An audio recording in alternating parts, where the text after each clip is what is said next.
Welcome to this very special Belgian Mole podcast from Reality TV Warriors. My name is Michael Harmstone, and returning from his very own mystery adventure is the Canadian whose Lucha Libre name would have to be Snoozing Saunders, Logan Saunders.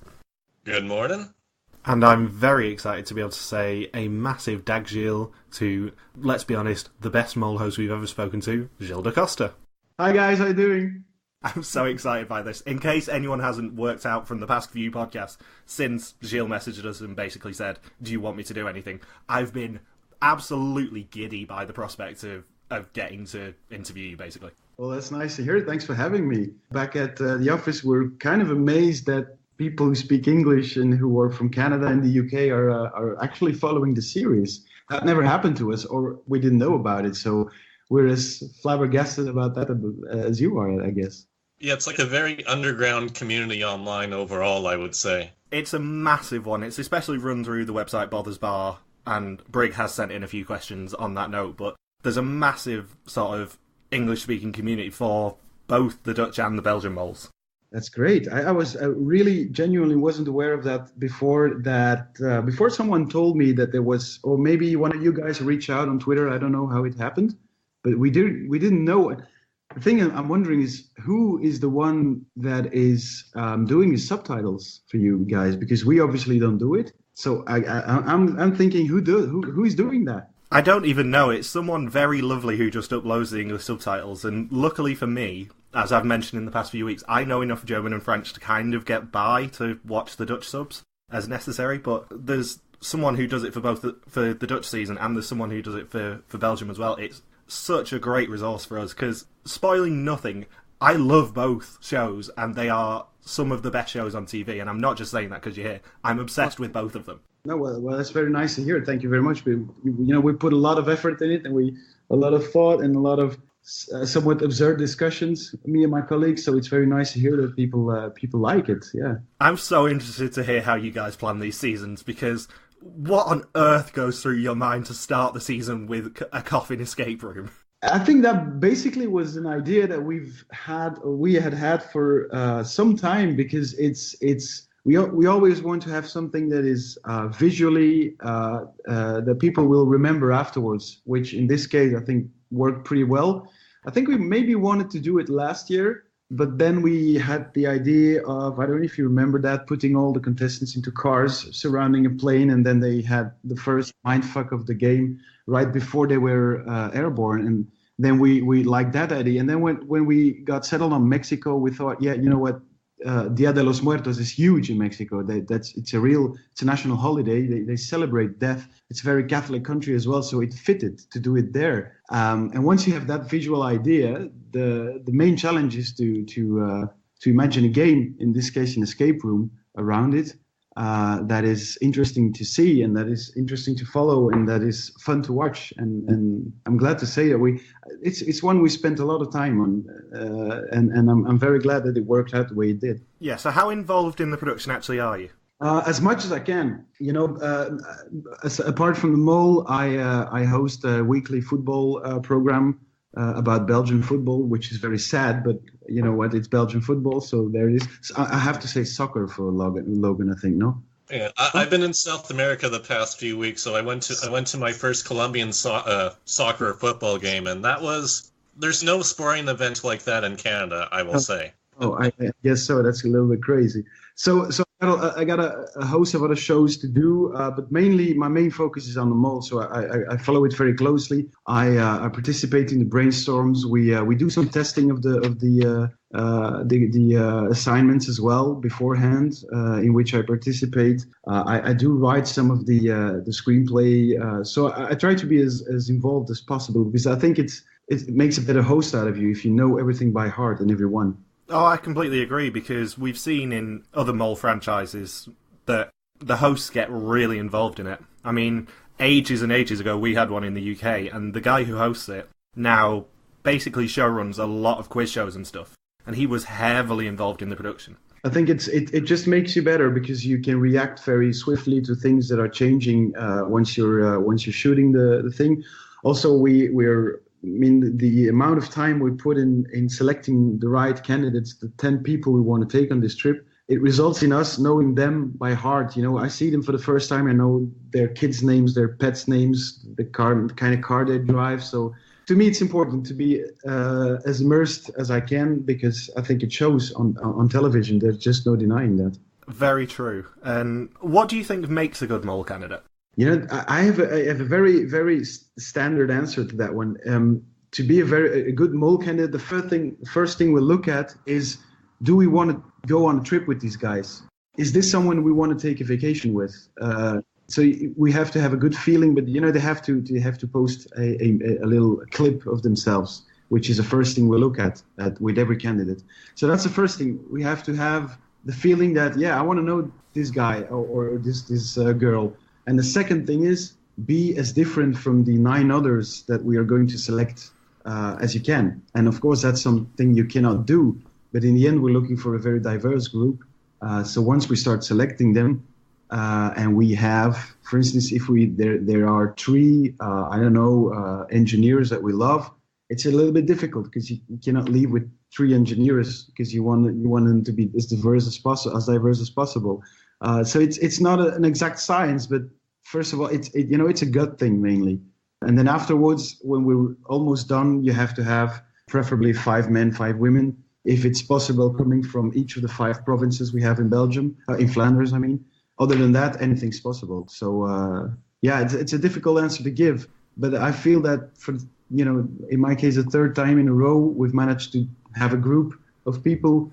You want to go on a trip with these people. They're fun, they're nice, they are reasonably smart, reasonably good looking, and they make a nice bunch to watch.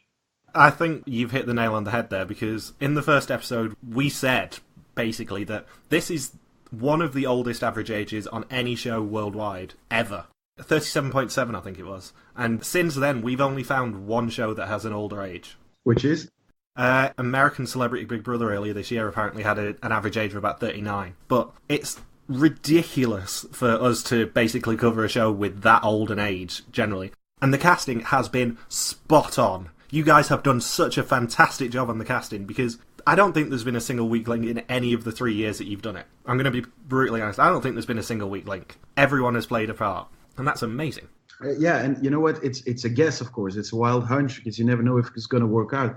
But back to the age, that's the thing. It's interesting that you mentioned that, because a lot of TV, be it reality-wise or anything else, is made by and largely for young audiences, which is, of course, not the key demographic that we're having in Western Europe, where a lot of people are older than 40. So that's the first thing.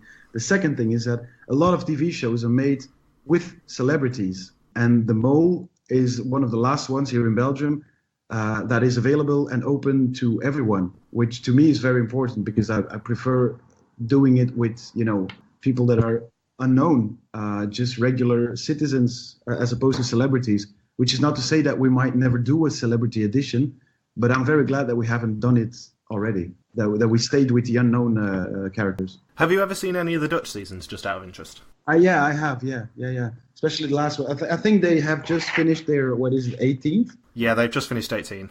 I think that was the best one in 10 years.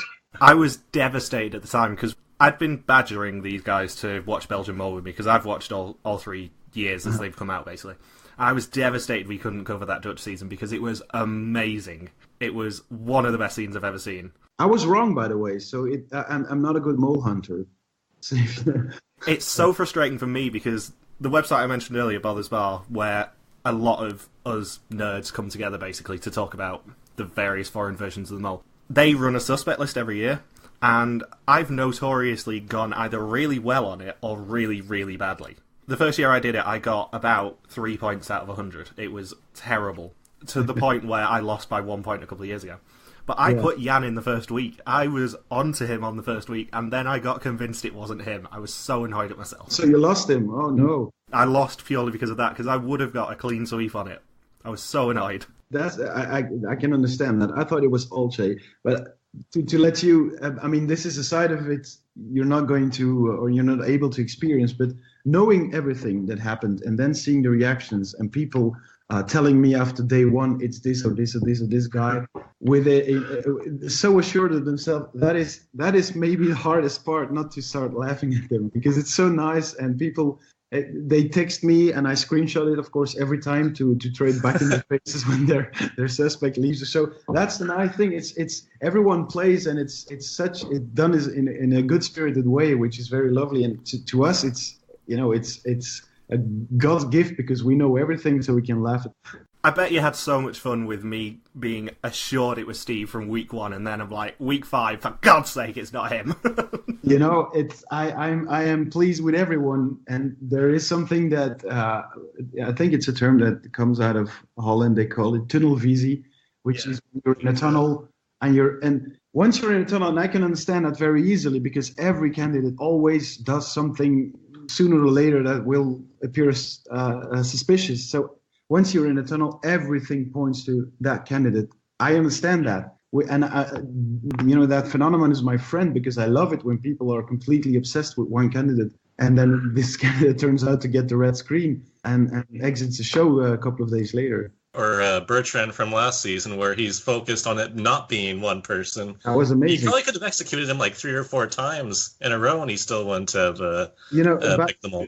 When we were shooting that, I think in episode 3 we had this very special elimination round where they had to guess who the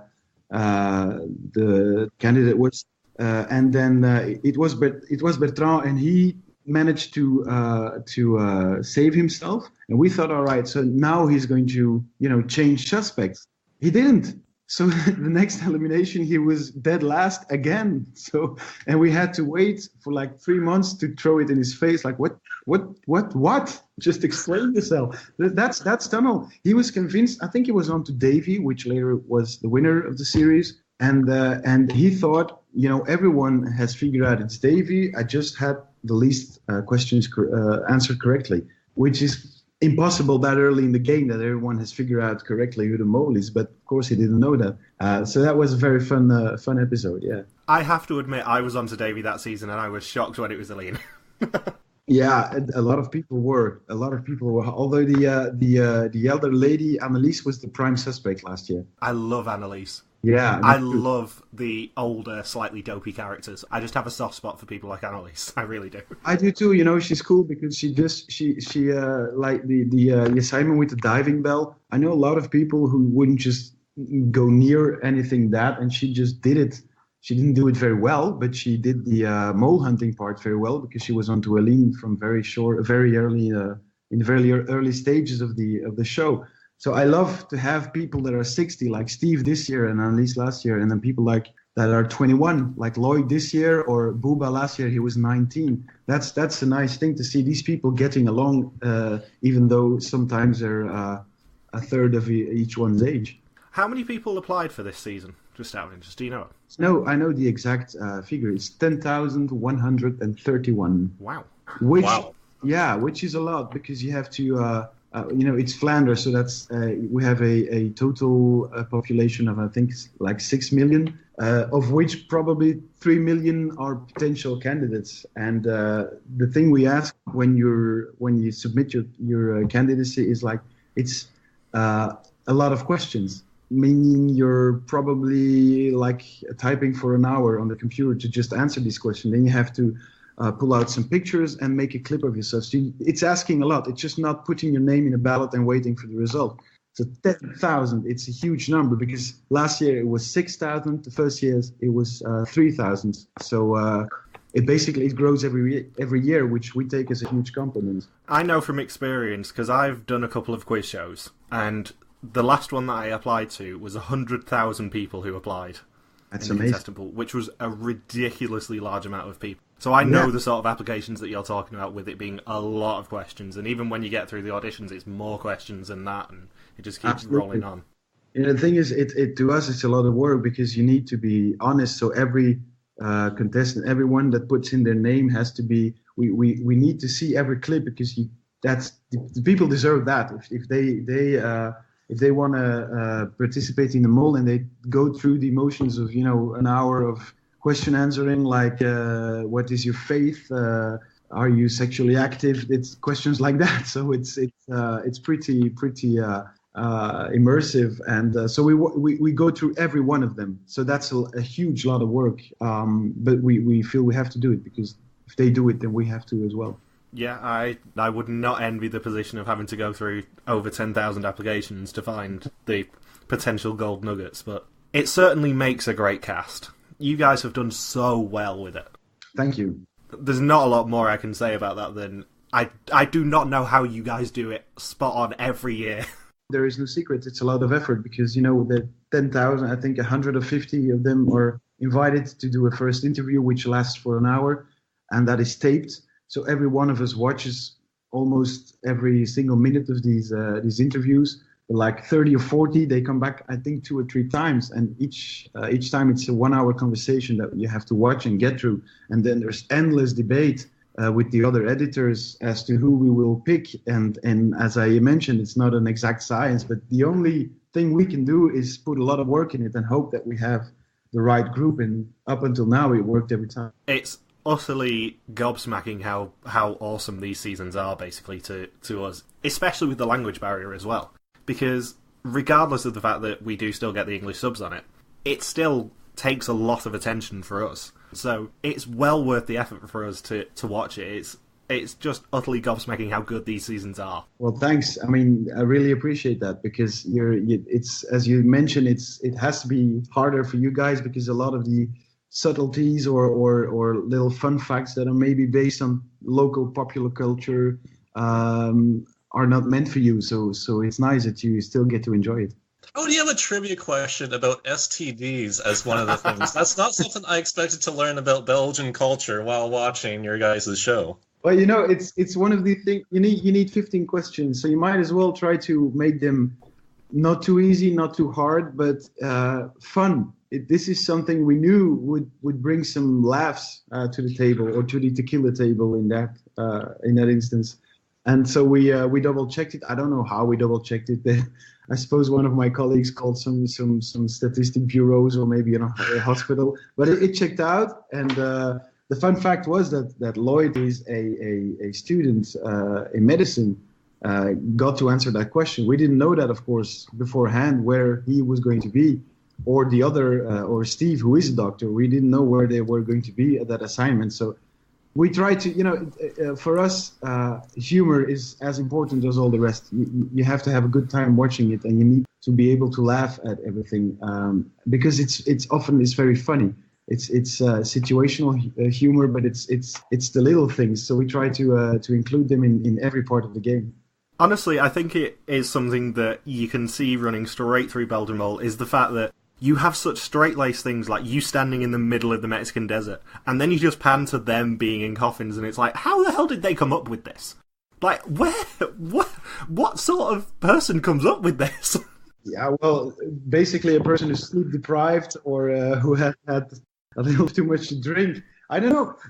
It's like I told you, we have the assignment, and then you start thinking of it. Okay, so it's the first assignment, so we need to get a cool drone shot. You need to have 10 graves, and then of course I'm talking to them via intercom. But it's absurd to be talking to 10 graves, but it's a little bit funny as well, and it fits the Mole tradition perfectly, which is why we did it.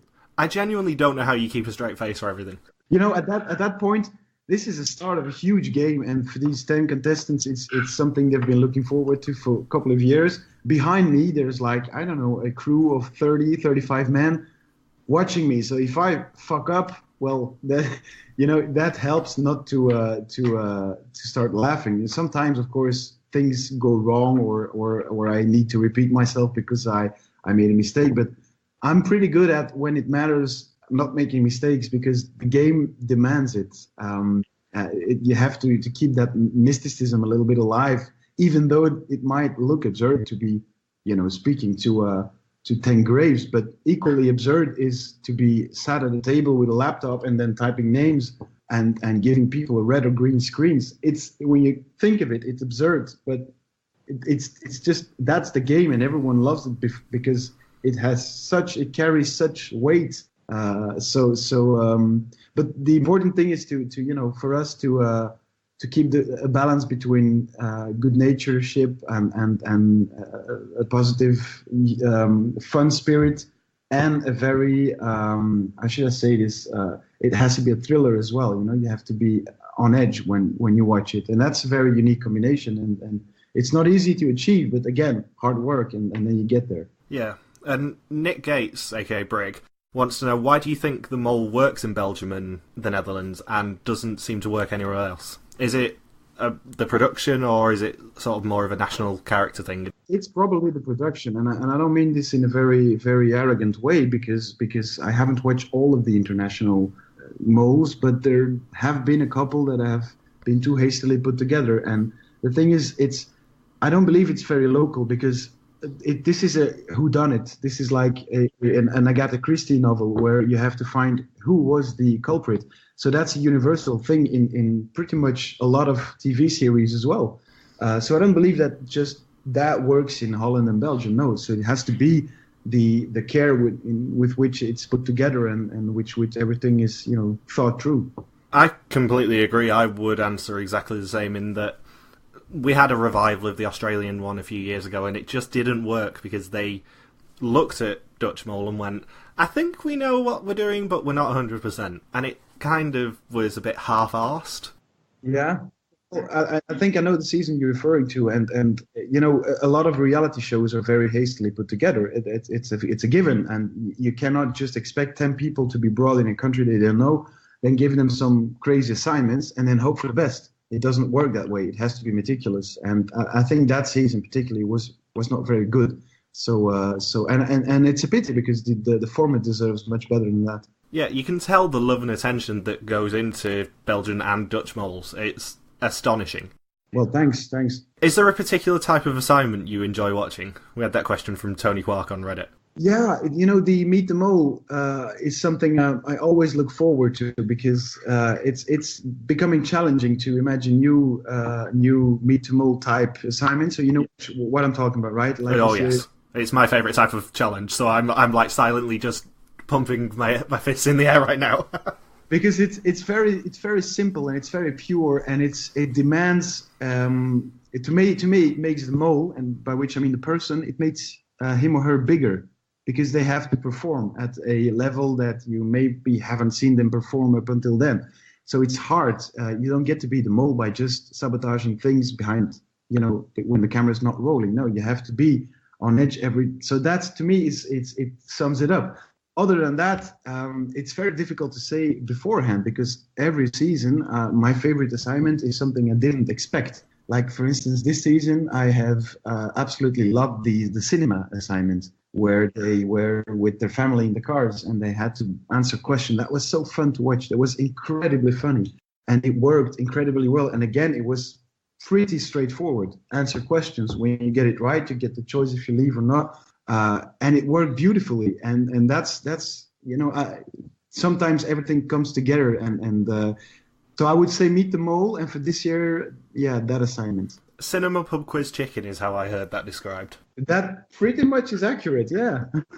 It's such a great description for it. I do not envy the person who has to spell Matthew McConaughey's last name when they think his name is Matthew McConaughey. I think Peter was doomed from the start with that. that was actually a question I came up with, because first of all, there's a debate how you pronounce his name. For us non-English native speakers, we would say McConaughey, but apparently it's McConaughey. When you hear that, then okay, there's no way of knowing for sure how it's written down. So that's how that question was born. And they got it wrong, in the end. I've got to ask, was the parking ticket that Peter and Jasper got at the end a setup, or was it actually genuine? That was genuine, yeah. That was genuine. The cinema is a parking lot in the daytime, because otherwise it would be just empty and not making any money. So they were, I think Peter and Jasper, his brother, weren't even awake as cars were piling up to every side of them. So the guy just came and gave them a ticket, like, oh, I forgot to book these guys. It was okay. Might have cost us, I don't know, €2, which is like $3. So it was okay.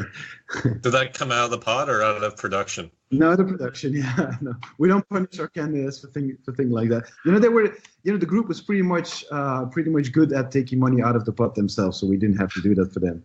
Yeah, I wasn't intending on starting to count how much money they had actually lost, but I think the maximum pot as of the end of episode 7 was 94,250. Yeah, something like that, yeah. Which is an insane amount of money for them to have lost when they're playing currently for 24k. It's every year it's the same. It's a little bit over 100,000 when you take all 8 episodes in total, and it's always a little bit the same. And it's not something that we mathematically try to engineer. That we know. I would love it if one year they had 40 and then the year after 22. Because this is not an indicator as to how good your mole is. Nothing to do with that. But it's amazing how much money they lose, of course. But you have to keep in mind the assignments aren't always easy. And like the Wheel of Fortune one, of course, the maximum amount that you can win with that is a very theoretical one, because you would have to hit €200 with each turn of the wheel and then have a right letter. So it's not as black and white as you might think, but basically, they lose a hell of a lot of money, yeah. How much guidance is the mole given? Are they sat down and told all the assignments, or is it sort of you're on your own from here, have fun? No. I will answer this question in regards of the 2 previous series. I'm not trying to trick you up with that question, by the way. No, it's not true. Basically, it's the same. It's the same with this season. So, I'm answering for all 3 seasons. No, the mole knows every assignment.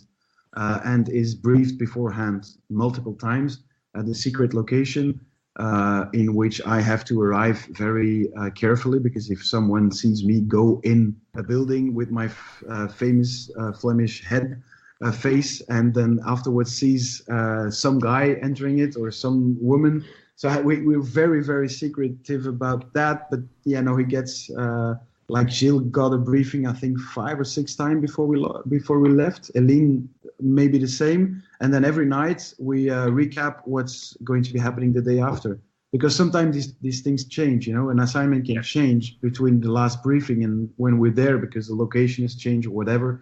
So there might be a couple of changes, but you'll get to see that in the last episode as well, where we'll explain how that works.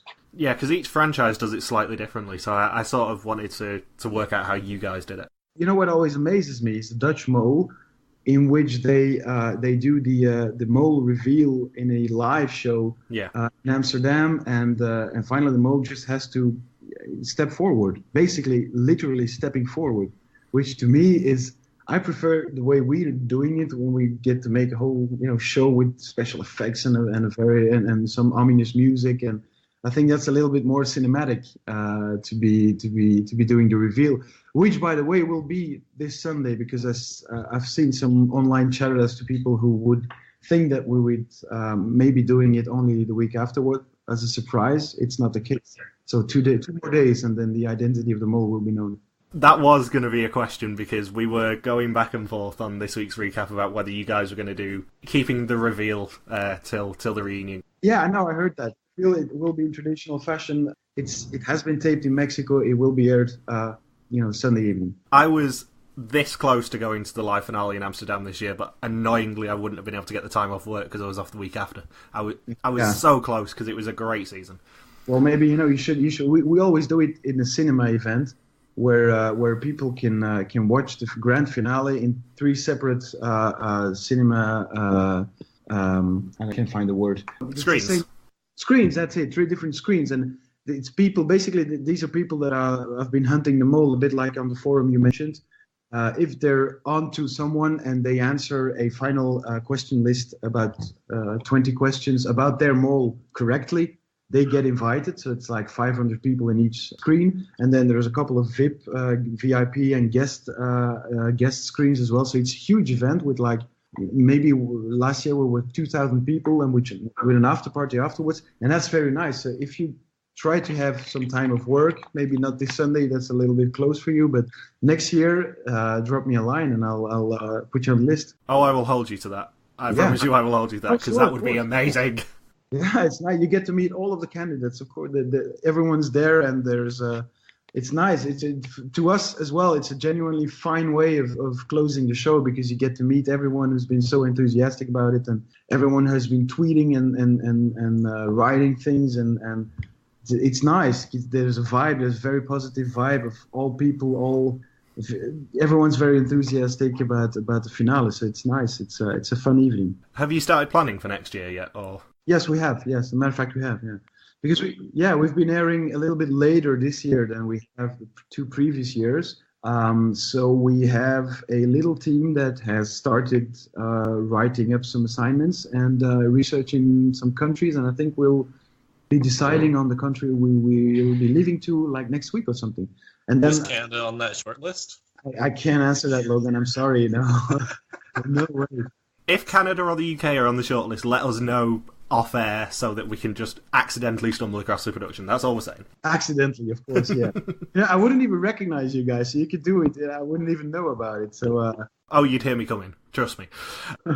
Are there any locations that you guys have thought about previously where you abandoned them? There is one that you can actually say this is. No, last year we were debating South Africa. Yeah. Which is a fine country, but has been visited a lot of times on a lot of TV show, which shouldn't be a concern, but we thought about it. The other country was Oman. Ooh. In the Middle East. Oh, yeah. And it was very nice, and we were very excited about it. The problem was in Oman, you cannot change scenery. It's always a little bit the same, and we need to change scenery like every 2-3 other episodes. You need to be in Mexico City, you need to be in San Miguel, you need to be like we are now in Veracruz, to just have some change of air and some fresh air in the show. So that's why we didn't do it. Not because it wasn't nice, but a little bit too monotonous. Yeah, I completely understand, because even when Dutch Mole did a very similar one, they did Jordan, but they did Northern Ireland first. Yeah, that was amazing. That must have been a logistical nightmare to do that. But I can see the reasons why they did that. Would you ever consider doing something similar to what Dutch Mole has done in the past of having a boat trip between countries? Yes. Well, every year there's a debate of do we try to fly the candidates from one place to another in the country itself. Like in Argentina, we did it. This year we did it. Last year we did it. But it's always, we have a truck with all the equipment that has to follow. And, you can fly the crew and the cast out. That's not a big issue, apart from money. But the equipment needs to get there as well. So you lose a day or maybe a day and a half, which we don't have because we're on a very tight schedule. So I don't think that's very, very easy to do. I was, however, very, very charmed by what the Dutch did this year by beginning in 5 different cities and not telling anyone about it. I thought that was a stroke of genius. That is the single most shocking thing I've ever seen on TV. My jaw literally dropped when they revealed that. We're not in Kiev, friend. I'm like, are you kidding me? What? Yeah. And that's basically what you want to have that moment at least once every season when you are being misled by the crew. And I for one, I adore that because I think, well done, guys. I didn't see that one coming, and it makes it so much more fun to watch. I just do not know how I did not spot it because I knew where they were going to be. It just didn't twig because it was just such an engrossing episode. It was very, very, very good first episode, very good first assignment. Because we were talking about it a little while back. But for the first assignment, there are a couple of things that you need to know. We have to introduce 10 people that no one knows. So that's a very, very difficult thing to do. You cannot introduce them 10 at a time, which is why last year they were all separate in their separate cars, which is why they were in 2 coffins next to each other this year, so that you can. Because as a viewer, you have to have the time to get to know these people. So in this case, again, I thought it was very good first assignment in Holland because they were in different cities in smaller groups, which was brilliant. Yeah, and especially when you have the nerds around the world who are watching it with subtitles, we don't know who any of these celebrities are at all. I mean, I don't know who these celebrities are as well. After 18 seasons, of course, I mean, the A-listers are pretty much run through, I guess. So, of course, you get to the national hockey captain and stuff like that, and that's okay. That's okay. I don't mind that. But if you get there, then why don't you do it with just regular not famous people, which I still think would be nicer. I've always said that The Mole is the one show that I would ever actually want to do. I would never want to do any of the other shows we cover, but I would love to do The Mole because I just think I would have an absolute blast. It just looks so fun. Well, you need to think very carefully about that because we do fuck with your mind. I know, but you fuck with my mind even when I'm watching, so I might as well be there. Yeah, that's true. You get a fun out of it. That's true. Well, what we don't show is that there's a whole lot of waiting. As every TV set around the globe, they get there to holding points in the morning, and they have to wait like for a couple of hours because we're not ready, or there's a camera that doesn't work, or so there's a lot of waiting as well involved. But strangely, every contestant seems to forget that once they're back. They just cling to the nice things. Yeah, I think it's just a weird example of a show that everyone who watches it goes, I'm not sure I would be very good at this, but I could have a lot of fun on this. And I'm glad they do, because the fun is the main reason we want people to partake in it. It's nice because we want them to have the time of their lives. And, I've had 31 because last year there were 11 of them. Each single one of them has told me afterwards this has been the experience of a lifetime, which is pretty much the nicest compliment you can give us. I'm not sure Steve enjoyed it too much when he had to ride the roller coaster so many times, but other than that... He did. He laughed himself crippled with it. He thought it was hilarious, and his wife as well. But they were a hilarious duo as well. I mean, no, he knew it. Of course, no, he didn't know that the Chimera was going to be a roller coaster. But I think pretty much anyone, after going 15 times on a roller coaster and maybe a little bit of a dingy one at that, could get sick very, very. But he was the first one to laugh with himself afterwards. Steve was probably my favourite this season purely because I was onto him as a mole for so long anyway. So I was just watching him so closely, and he's just bumbling his way through. He is, Like him not knowing any music after about 1960 was hilarious. Yeah. Him puking his guts up on the roller coaster was hilarious. Yeah. Absolutely, but again, we couldn't know that Steve was going to be the one to have to guess Harry Styles and Miley Cyrus, and I can see why that's difficult to him. I can see it, but that's just it's part of the game. It's just you're going to be confronted with some difficult tasks, some tasks that are maybe aimed at a younger audience. That's just part of the game. But he adored being there, and he told us while leaving that he was very, very happy to have done it. He just tickled me so much. He was just in the background, just messing everything up accidentally. It was just delightful. Well, he and the first one that went home, Kelly, in the first episode, those two, I mean, we didn't show it because it's unusable, but there's a lot of times that I talk to them and that they just interrupt me by saying something witty or just asking a question where we say, yeah, wait with the question. We just have to have this kind on camera. So I have had to stop talking a lot because of that. But that's nice. Steve, to sum him up, and maybe that's the best way to sum him up. And I'm the moment he leaves the group, I walk him to the car. The last thing he does is look straight at the camera and start to thank the crew and the cameraman and he knows perfectly well that we're not going to be able to use that because no one knows the crew and the cameraman and the sound guys, but he still does it because in his moment he genuinely wants to thank everyone. So we had to, okay, Steve, we're going to start that again because you cannot look into the camera. You should know this after 2 weeks, but all right, let's start over. Yeah. And I guess as time goes by, it gets harder and harder for you to say goodbye to them, never mind each other. Yeah, of course. But the best. I mean, all of the candidates still have my cell number, all of which I sometimes see, and we get together for drinks, and we, of course, there's a bond that's being created between them and my crew and me. It's of course it is because it's a very, very intense experience that you share with them, and again, they're nice people. So I cannot wait to see them tomorrow. We're shooting the reunion. And I cannot wait to see him all again. It's going to be a brilliant moment. Yeah, Nick wants to know how much time you spend on a daily basis with them. I guess it depends on the day, but... Oh, it depends on the day, yeah. To me, I think where we maybe have dropped it a little this year, I haven't had much chance, to sleep in the same hotel and to have breakfast with them or dinner or whatever. So this year it might have been a little less, but... Last year, if I sleep in the same hotel, which is not always the case, then we have breakfast together. Then we drive to the location, which can sometimes take a couple of hours, and then basically it's the rest of the day that we spend together. And when there's an elimination, it's most of the night as well. So you really do get to know them. Yeah. You mentioned earlier that you love to have a go at some of the challenges pre-season. Is there one that you've not wanted to have a go at? Yeah, you know what? The cliffhanger one, the rappel.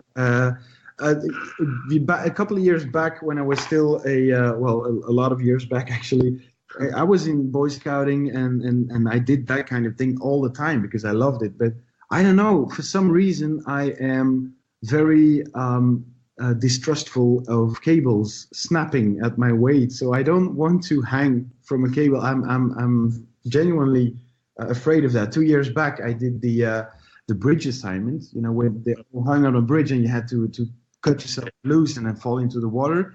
Yeah, I wasn't too keen on that either, but they badgered me to do it because we needed it for the last episode. But I spent a couple of laps on the roof of the car.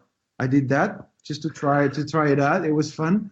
But the very dangerous daredevil ones, I prefer to let other people try them out. Did you ever get to try out the get really drunk, then try to do a museum heist? No, that's one of the few ones we didn't get to try it because no museum was foolish enough to let us in. But we haven't. I don't think we have told that museum in Cape Town that, oh yeah, they're going to be drunk. No, that's something we didn't tell them. So no, but I did, and this is something I have never told anyone before outside of my colleagues. Just before they get to that assignment, you see me have some drinks with them. But these drinks, actually, there were a lot of them. So I was kind of drunk myself when I gave them the assignment, which I think no one has ever noticed. But it was a little bit. I was a little bit drunk. Yeah, not too much, just enough to be or not drunk enough not to be able to work anymore, but a little bit too much. Yeah. Hands down, I've described that as my favourite episode of reality TV ever because it is so funny. It's just unintentional humour all the way through. With the drunk museum heist and the ostrich game, which is one of the most brutal things anyone could ever do. Yeah, I think the ostrich game is the episode after that. I don't know, but these two were two of my favourite assignments last year as well because you laugh yourself all the way through it. It's so fun, and it's, again, so absurd to be doing a huge Scrabble game against two other contestants while the other are chasing ostriches. It's I know, sometimes even I don't know how we come up with that. Did anyone get injured by the ostriches? No one. They were afraid, and the ostriches were very nice. Sometimes they ran after you, but they quickly got tired of that. No one got injured, luckily. I love that challenge just because you got the chance to curb stomp everyone as well. Oh yeah, but they were genuinely terrible because I was debating beforehand with the crew. What should I do? Should I beat them? Should I? And everyone said, no, you have to try your best, and they have to try your best. We'll see how much they come up with. But they were just leaving these huge gaps, and I couldn't do anything else than just fill in the gaps and take their points away. And it was so fun to look at their faces while I was trashing them, because to be honest, it was a bit of a trashing. But we had a big laugh at that afterwards as well. It's just such a fun challenge because you don't tend to get to see the host be able to get not just involved with the game, but actively stop them winning money. Yeah, well, that might have been maybe that's not really the role I have to play, but it was brilliant for me to be involved. Yeah, I loved it, absolutely. I watched that episode last year just going, how on earth was this conceived? And also, this is just awesome television. It is, and I don't really remember how it was conceived. I do remember, though, that one of the first versions of that task was that the Scrabble board would be outside of the maze, and that the contestants would have to build some sort of catapult to fly the eggs over the hedge to the other ones, who then would have to catch the eggs with not breaking them. But that managed to be impossible and also very, very dangerous and potentially very harmful. So we had to drop that. But it kind of gives you a little insight into what our minds sometimes produce. Yeah. When you're conceiving the challenges, do you think about them just generically before you think of the location, or do you try and tailor them as much as you can? Both of them. Again, that depends, but we want to tailor them as much as we can to the country that is hosting the show that year. There is, and especially this year, this has worked out very well.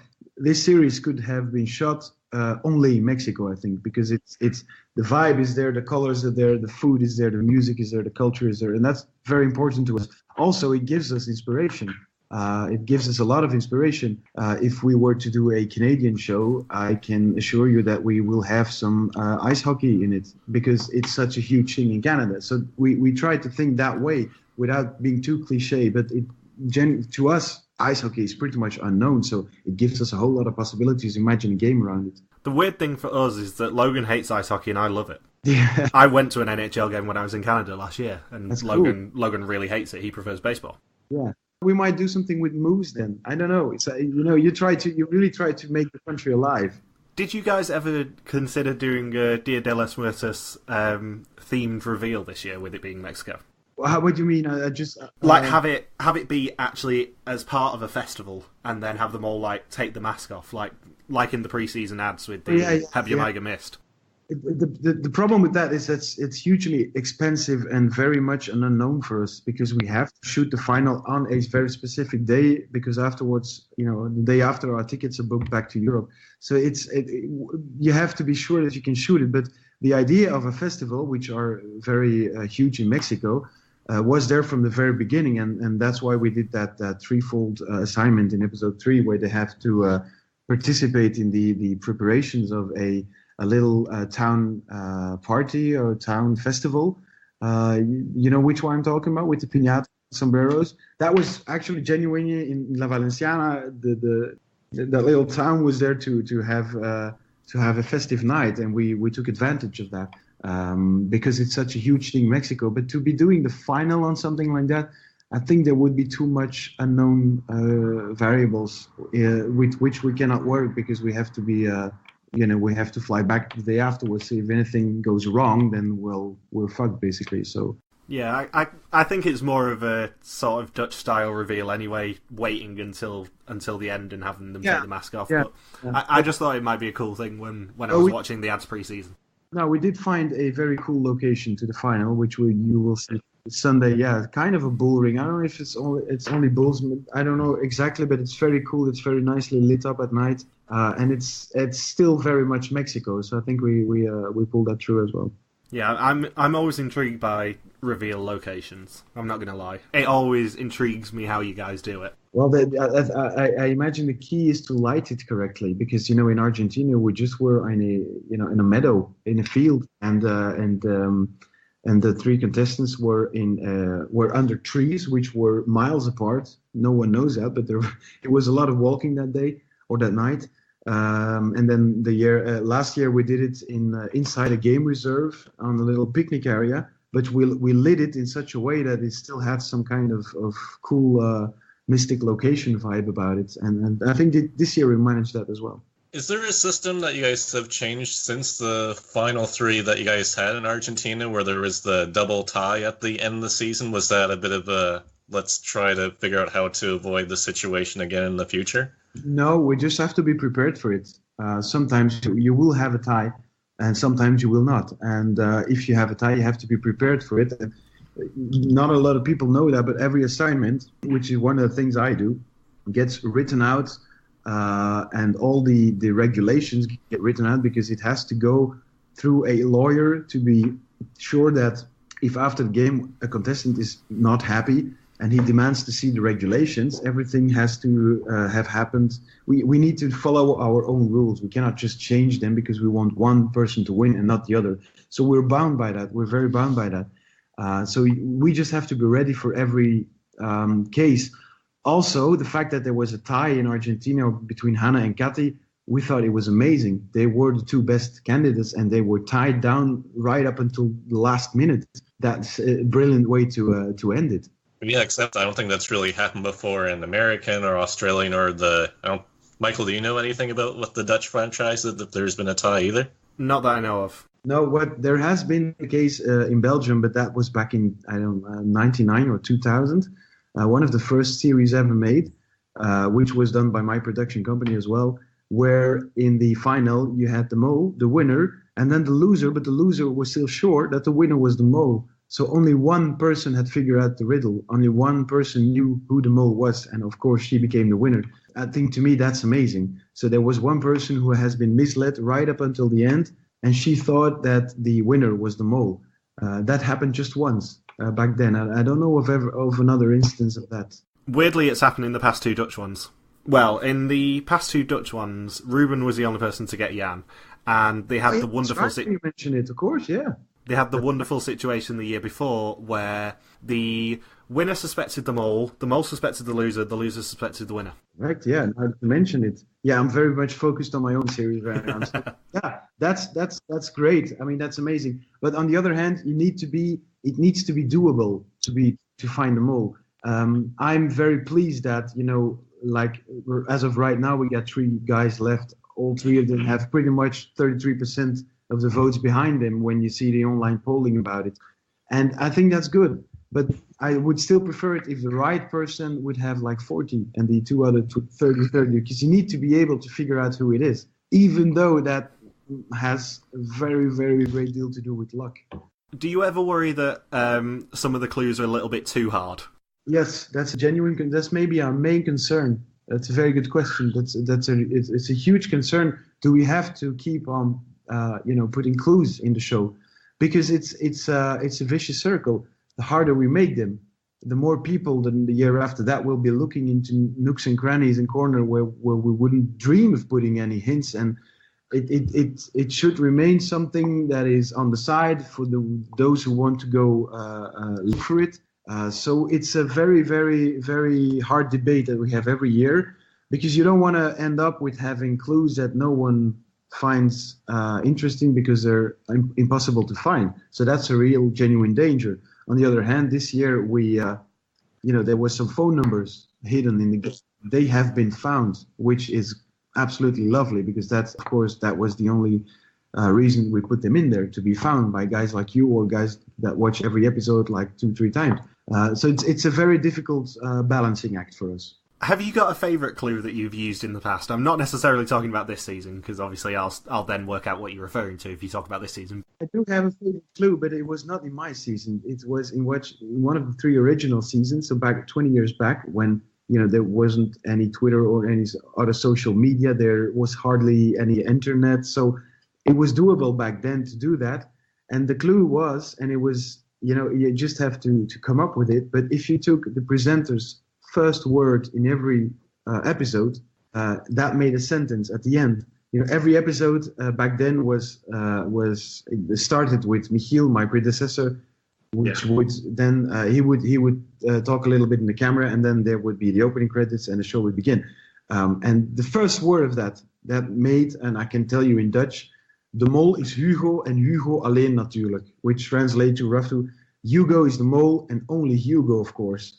And if you hear it from the 7 episodes you've been watching religiously, you kind of facepalm yourself, because it's very well thought. It's very well thought of, but we cannot do that anymore. It's impossible to do that. It would be out there the second after we put the show out. It's funny you mentioned that clue, because the UK mole used that one in both of our series as well. Yeah. In the first one, it was the first word spelling it out, and in the second one, the first words spelt out, this time not the first but the last, and then the last word spelt out who the mole was. Were they found out or not? I can't remember, because that was the early 2000s as well. I think it was another sort of facepalm moment. But we have a friend who does the Amazing Race podcast with us called Michelle, and when Anthony and I went on a quiz show together last year, we were about to film a show with her. So we decided to do mole-style clues and hide the last words of every episode spelt out, we are going to be on TV on April 4th. Yeah. And then we did a live reveal on her, and she is still irritated with me that we managed to get this past her. That's nice. Because in those 7 episodes, we got about 100 clues past her, in a mole homage, basically. That's very well done. That's very well done. But of course, that's just Michelle watching. When you have 1 million plus people watching, someone's bound to find out, because it backfired 2 years ago in Holland, where episode 2 was called The Last Word. And then you had to take some of the last words. I don't know exactly how it went through. And then it just stated, plain and bold, Klaas is the mole. It was in the monastery task where they had the old moles, and it was the last word of everything they spell out. I think it was the first and last letters of the last word that they said spell out class mole. Yeah, Michael, that's a nightmare. I mean, I would not get any sleep for 5 years after that. So we tend to be a little bit more careful about that. So you've not had any clues hidden in anything you've said? In what I say, no. I'm just genuinely answering your questions, guys. No.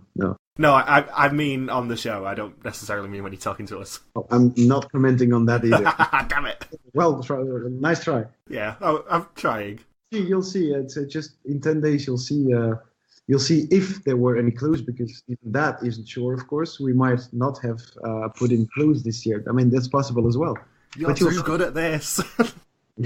Yeah, I'm quite well versed in it. Yeah. I love that you guys keep doing musical clues as well, because it's made me go down a massive rabbit hole this year trying to work out the clues.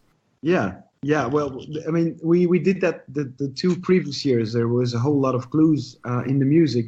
Both years, the Moles playlist was pretty much ominous about every task that they played or every episode they featured in. And then there was last year some policing music on the rugby assignment that no one spotted, but all of the soundtracks we used on that specific assignment, all of them were from corrupt police officer movies, which was a pretty good clue, I thought. Yeah, that was a complete facepalm clue for me, because I was sat there going, oh my god, it's Aline, I can't actually believe it, I'm wrong again. Yeah. And then you run through the clues and I'm like, are you kidding me? How did I not spot this? Yeah, but that's what you want as a viewer. How did I not? Because that's the game. But of course, if we take too many risks with it, you run the risk of the truth being out after a couple of weeks, which is, well, then there's no point. So it's a very, very difficult balancing act. You haven't told me who your suspects are, by the way, you two. The problem is, episode 7 threw everything up in the air, because I'm still not sure what the number's referring to, basically, because there is a theory on the internet for every single one of the 3 who's left. There is, yeah. So I've split on the suspect list this week between Peter and Lloyd. Okay. But I've seen what I think are clues for both, basically. Yeah, well, that's a very interesting point, because a lot of people see clues everywhere and then afterwards say, but you put fake clues into the show. You put fake clues that are pointing to Davy or Annelies. I'm referring to last year because I'm obviously not going to name names this year, not yet. We don't do that. That's a very, very, very, and I'm very adamant about it. We do not do that. We will never put a clue in it that specifically leads to a false mole. That's not to say that if a regular candidate does something wrong or makes a mess of things, we won't show it because that's the game. But a very specific clue that can only point to one person, you need to think it very, very thoroughly, because we will not, and I am very, very clear about that, never put in a fake clue, never. No hoaxes. Well, no. There's. I think that's taking the game one step too far. It wouldn't be fair from us to hoax our audience, because when you get with the 3 final candidates, they've been on your television for 7 weeks. You know them, and of course, the longer they're in it, the more suspect they become. That's a given. That's natural, because if they survive that long, well, they found who the mole is, either the mole themselves. So people tend to see them as suspects regardless. So that's one thing. Second thing, if you're in the game for such a long time, you will have failed at some tasks and assignments. You will have given ridiculous answers. You will have made a fool out of yourself sometimes, which people see as clues. And third, the longer they're in the game, the more there's time to analyze every frame and every detail and every corner and every color and you can make up theories about everyone. I bet you could find black and white things that point out to Gilles as the mole, me as the host. So it's doable for everyone. So that's you need to be careful about that. I'm personally suspecting Bianca the goat. Well, that's kind of, she's the pink goat. Yeah, that's the best guess I heard so far. The 2 clues that I think I've spotted respectively for Lloyd and Peter are Lloyd with the log flume task, or with the roller coaster bit of the log flume task. The word actor stand is backlog in English. Lloyd was at the back of the log flume. Yeah. And the Peter one is a bit more subtle, because I've noticed in the past 2 episodes you guys have used music from Marvel films. Yeah. You used Avengers when Peter was on the screen in episode 6, and the Defenders theme, which I was racking my brain about to work out what it was, by the way, because I knew what it was and I couldn't remember. And you used that at the start of the run. Yeah. And Peter is the only person who has a song from Guardians of the Galaxy in his playlist, because he has Hooked on a Feeling. And also, you described him at the start of the last episode as the guardian of the group. You take this quite far, don't you? Oh yeah, I've been I was so puzzled after the last episode that I was racking my brain as to what a clue could have been, because I knew there was a hidden clue in that episode and I was working it out. Okay, I can hear that. Well, I'm obviously not going to tell you anything about it, but it's nice to hear your thought. You're too good at this. Yes, I've been doing this for the last 3 years. I get paid to do this, so yeah. I know. Do you have a particular season that is your favourite out of the 3? Or are they like children that you can't? Yeah, that's like children. That's like children. If I say one, then I got 20 other contestants that will text me and say, "What the fuck are you saying?" All 3 of them had something very special about them. The first one was us as a crew being very young and not very experienced and not really knowing what we were getting ourselves into, and still be able to come back with a very good series. And that was, we were very, very proud of that because it was the first time. So that's always special. The one after that is in South Africa. I think we really took a step in production value and in our filming abilities, and I think it was a step up on every account. And then this year, I think I particularly liked the group of candidates this year. And what I love the most is probably the reception of this series, which has been moved from Monday to Sunday evenings, which reaches a bigger audience and which, I mean, there seems to be some kind of universal acclaim to it. Everyone's really, really excited about it. Maybe even more so in the last 2 seasons. But I won't, pick a favorite between the 3 because I love doing all 3 of them. And if next year I'm leaving again for a new trip, I will love that as well. So basically, it's like you say, it's like your children. I will say that I think this is the best of the 3. I'll put it out there. I do think this is genuinely the most fun. It's been so much fun, and I'm not sure whether it's just because we're covering this season, and I'm so excited that we are actually covering this season, and my pestering of these guys has finally worked. But it's just been such a fun experience for me to watch, never mind, podcast about as well. Well, that's nice to hear. Thanks. Logan hates it. Now what? I don't believe you don't speak for me, Michael. What's been your favorite location out of the 3 seasons, or do you view all 3 locations as? I think that's a little bit easier. I have been to Mexico before, so I knew Mexico because actually my brother-in-law is from Mexico. He now lives in Belgium, obviously, but he was born and bred in Mexico. But I think I loved South Africa the most. I don't know exactly why. Maybe nature-wise. It's probably the most European of the 3 countries, whereas I like to be very, very out of my comfort zone. But I think South Africa maybe edges it just before Mexico. Oh, okay. So Argentina's at the bottom for you? Argentina was a harder country for us to work in because logistically we had a lot of, we had car breakdowns and power outages, and there was a lot to contend with. And the distances were a little bit too great to be traveling safely and fluidly. So it was a little bit harder at work, but it's an amazing country. If you ever get the chance to go to Buenos Aires, you do it because it's fantastic, absolutely. And I'm not very well versed into Latin America because I just did Mexico and Argentina for now. But I love the country. But I think the 2 other ones were a little bit easier to work in. Logan's literally just got back from Argentina.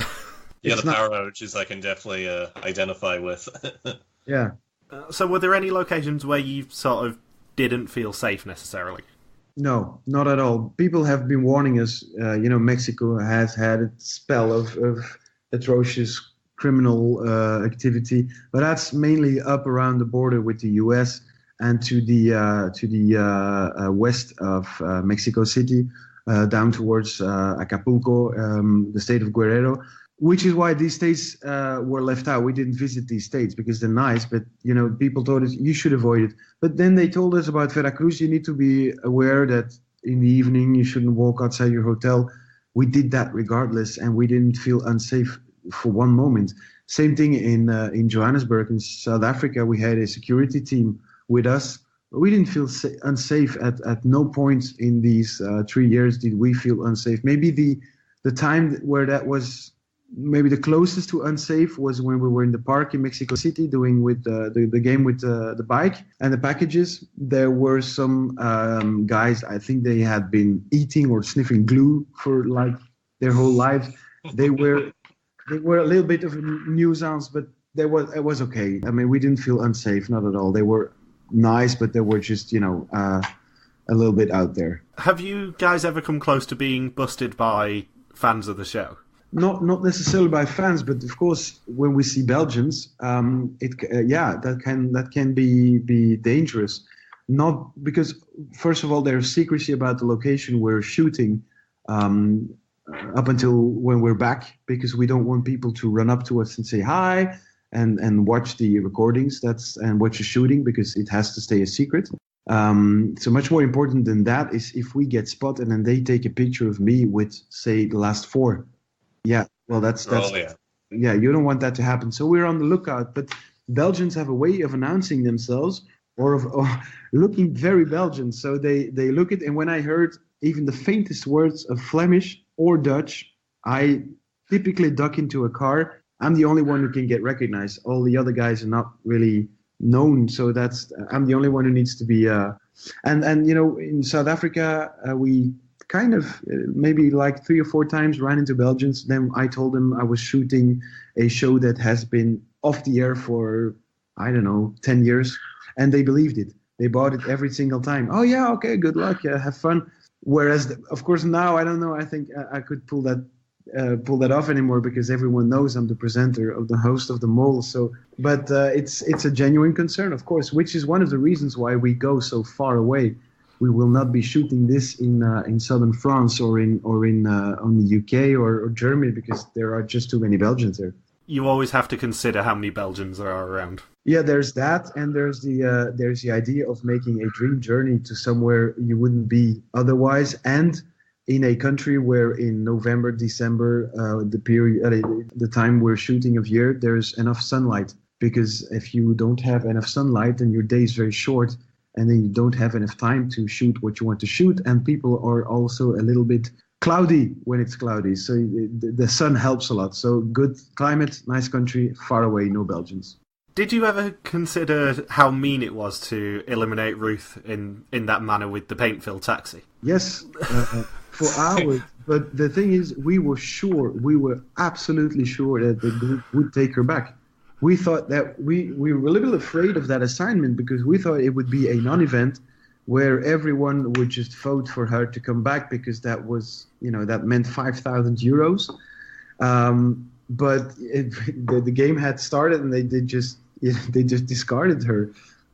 And we didn't see that coming. We really, really thought that she would be going back to the group, and that we would have a double elimination a couple of days afterwards. But luckily Ruth has a very, very good sense of humor, and she thought it was a nice. She thought, if I have to go first, I prefer to do it this way, and be remembered for leaving Argentina in a cloud of very cheap red paint. I do love how this has now become a thing associated with Belgian Mole of the ridiculous episode 1 cliffhangers. Yeah, well, again, it gets harder and harder to just come up with new things every year, and maybe we don't need a cliffhanger after each episode 1. But of course, yeah, I mean, it's nice to be thinking of ways to just surprise the audience every year again. It's also a fun way to bookend the first episode of having the ridiculous task at the start and a ridiculous cliffhanger at the end, and making people go, "Oh my god, I want to watch the next episode." Yeah, that's pretty much every TV professional wants that. You want to hook your audience and to make them crave the next episode. That's pretty much our goal, and especially with the Mole, where there's a very simple little riddle going. You will lose contestants every week, so it's very pure. It's very clear to watch. You know what you're watching, and then every departure from that makes it special. And Black Handkerchief on Reddit has a very long question, but ultimately, what is the logic behind the way that you guys handle the goodbyes with the taking the eliminee straight away without actually being able to say goodbyes? the simple logic behind that is if you take a contestant out of that group, let me just take an example. If you're in the third episode and you decide to answer all of your questions on contestant A, in which you take a risk because that early in the stages, a lot of contestants, they will just spread their answers among a couple of suspects to be able to gather some points. Take, for instance, I'm Jeffrey. And I think it's Steve. We both know they're both not the mole, so I can tell you this. I answer every question with Steve in mind. If you get a red screen after that, then there's only one thing you can be sure of: Steve is not the mole. So that in itself is knowledge that this contestant that leaves the group has, and that the other contestants that are still there cannot have. So there will be no more communication between them, because that would be possibly altering the game and the due course. So that's one of the main reasons. The second one being that it has to be abrupt, because it is a hardship. It's something you're not gonna want to be looking forward to. This is the worst that can happen to you, is me typing your name excruciatingly slow, looking at you, and then hitting enter to have a red screen. You don't want that. You want your candidates to really, really want to stay in the game and not have to leave abruptly without even be able to say goodbye. Do you really enjoy leaving the long pauses for people? More and more. The first time I did it in Argentina, I was nervous as hell. But it's, I even leave them longer than you see on television, because I want to leave a long pause so that we can choose what's the best period of time to wait in the editing to have the maximum drama without it being boring. So there's a lot of time It never very much longer than a couple of seconds, but that's enough for the contestants. But I think it's the most tense moment of the game, so you have to respect that. So I enjoy doing it because it's my task to make sure that the tension is there and that it doesn't leave until after the candidate's departure. Does a green screen or a red screen still come up even if you accidentally misspell somebody's name at the execution? Yes, it does. The system is very well thought through for idiots like me. So basically, all I have to do is hit the first letter of the name. And then if I type an S, I can type whatever I want after that. The computer will type Steve, because there is only one S. With Pascal and Peter, I would have to type PA or PI before being able to type anyone else. But that's very, very well thought through, because you don't want any mistake. This is the one thing you cannot do a reshoot of. It's impossible to say, okay, we're going to do this again. Look worried, everyone. You just can't do that. You just can't ask people to be in that agony over and over again.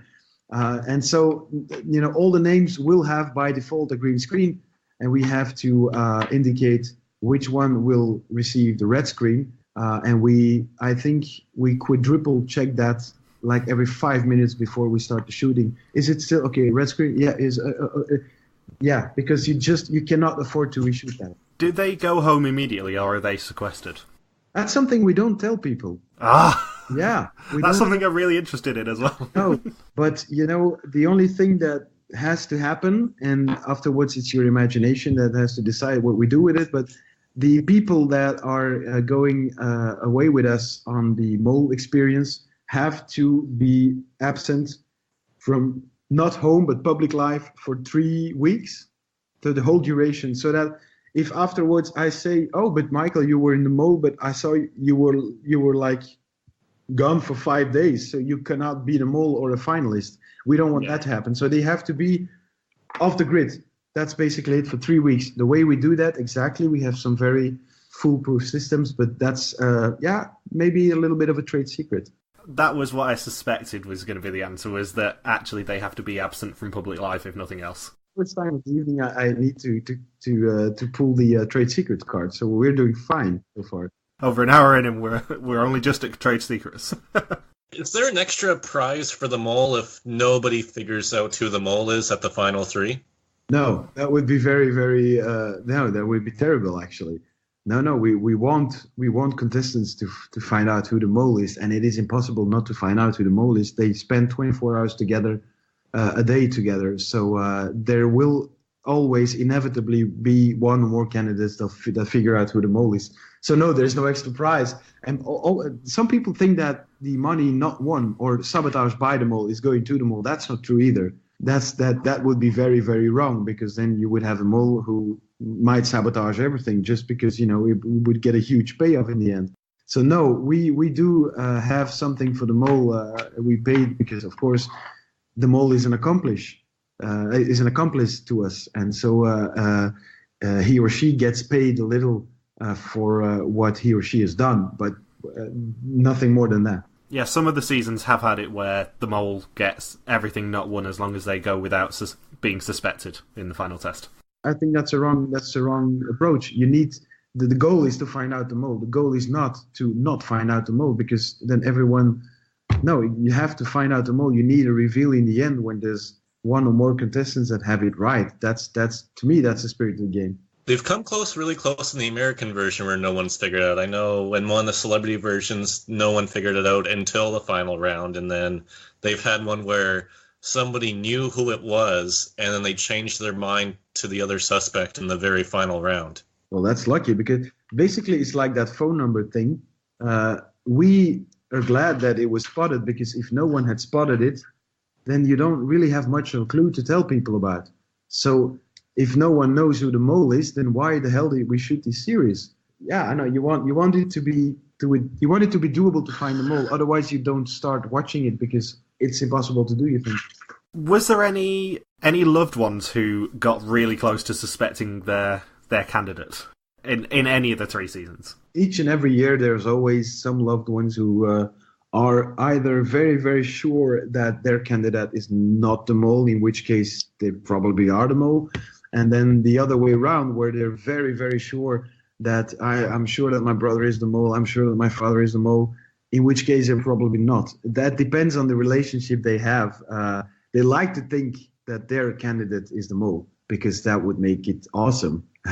But of course, there's only one.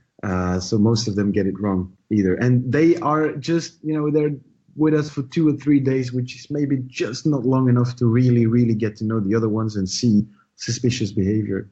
Has a loved one ever screwed up the game for the contestant when they show up? Like the contestant is on the right track with who the mole is, and the loved one shows up for a couple days and then puts just too much doubt in their minds and ruins the game for them? Not that I'm aware of, no. They mainly they try to help their candidate by asking who do you suspect, and then watching that person with them in particular to have an extra set of eyes. But I'm not aware of any change in the candidates' minds once the visitors were gone. I don't think that has ever happened, not in Belgium at least. I suppose it's a different kettle of fish when you have a loved one like Indy who obviously wanted to be there in his mum's place. Yeah. Yeah, it was amazing to discover the footage in the car when it was such grit in him to just. And so, what did that guy say, and what did she do, and have you watched that one? But it's nice. It's nice. That's what you want from people who travel. 12 odd hours into a cramped plane to be joining their family for just 2 days, is to help them and to be excited about it. Do you know why there's no Belgian mole merchandise, by the way? Because I would have bought the entire store by now. Well, give me some ideas. What would you buy? Well, I'd want a Passfraga sitting right next to me, or alternatively a Vrijstelling. I would be all over that. The closest I've ever come is I have a mole book from Dutch Mole this year, because they released like a companion mole book. Yeah. I loved that idea. I would love a mole book generally. We did that 2 years ago. I think the moleskin books, which we put out and which people could buy. I think there are some stickers and maybe, I don't know. Last year we did some sweaters with Booba's quote, "Life is not a pony camp," which hit it off.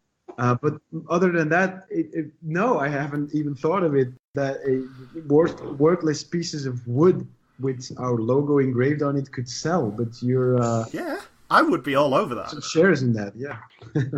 That would be so cool to me. Well, that's nice. And I never thought of that, but I'm not very much of a commercial mind. It's other people's job where I work. Yeah, it would just be such a cool idea for me to be able to have, like, Passifraga next to me while I'm doing mole podcasts and stuff. I'm a proper nerd when it comes to merch. Yeah, apparently, but the mole books, that's something I don't understand why we don't do it anymore. There's maybe a little more of the mole experience in which that final I was talking about at the beginning of our conversation in the cinemas, where a whole lot of people come together and have a drink and watch the final and the reveal of the mole, and then get to have a picture of the mole because of course that person is there, and then we chat about it. I think that experience is probably the most commercial spin we've given it, but that's a genuinely nice evening to attend. Do the candidates get to keep their mole books afterwards, assuming they're not burned? They do. Of course, now this year we had to keep them. Actually, I think we keep them pretty much every year to avoid mishaps or people losing them or leaving them in trains or something like that, because that would be kind of disastrous if there were information bits to be released to the public. Obviously, this year the books had a role to play afterwards, but they get them back, yeah, sure. I thought as much, because unless you guys burn them like you nearly did in Argentina, it's kind of mean not to give them back, I think. It's very mean, and it's probably, along with the DVD or the Blu-ray or the, I don't know, whatever the hell we give them, USB stick of the shows, the 9 shows, which we give them, of course. It's pretty much the nicest souvenir you can keep. There are some pictures, but not much, because they are not allowed to have their phones when they're with us. So we take pictures. We of course have a lot of footage in 9 episodes. We give them that and their mole books, but other than that, it's just in their minds, and it's just memories. Is there a particular sabotage that a mole's done that you've thought, that is so cool, I'm really proud of you? There are some instances in which the mole outguessed even the editors and was so clever as to sabotage things in ways we had not really imagined. I'm usually most impressed not at specific sabotages, but when the mole gets confronted to, situations that we did not expect would occur and then reacts brilliantly to it. I love that, and that's nice. Maybe one of the nicest thing was back in Buenos Aires when Gilles had to run the subway, and he instilled in his the 4 other candidates, everyone needs to make himself a little bit more suspicious. So, and all the other candidates at their platforms, they screwed up their task, and he just ran. He had trained for it. He knew that he could beat the subway. And then when he came in the final subway station, he ran past us and he asked, "So do I get it or do I miss the train?" And we knew that the 3 tasks had failed on the train, so he could board the train, be the hero, and throw everybody off. I mean, that was brilliant. That was very nice. And that was he has the idea in the morning of talking to the other candidates and trying to wriggle them into failing their assignments, which is very clever. That was the task where I completely discounted him. Well, that's the idea, of course, because he's the hero. At that point, he's the hero. He hasn't. I mean, the task has brought up 0, which afterwards was much of his doing, because the 0 was a little bit thanks to him, but he was the hero. That's when that works. It's nice. It's really nice. Yeah, I completely discounted him after that, and I was so annoyed when I watched the reunion for all the clues. I'm like, of course, he sabotaged that. Yeah. He was perfectly on time, and there's a shot of him running past, and he say, gaan of niet gaan? Should I go or should I not go? Gaan! And then he runs, he gets the train at the last moment, and then I think then they see the actor in Gilles. He's wriggling. He's lying there on the subway floor between bewildered commuters, yelling, "Fuck! How is this possible?" Whereas he perfectly knew what just had happened, and he had a big hand in it. I'm amazed there's enough space to do that on the Buenos Aires metro system for somebody to lie down, because whenever I had to ride on it, it was packed as much as it possibly could be.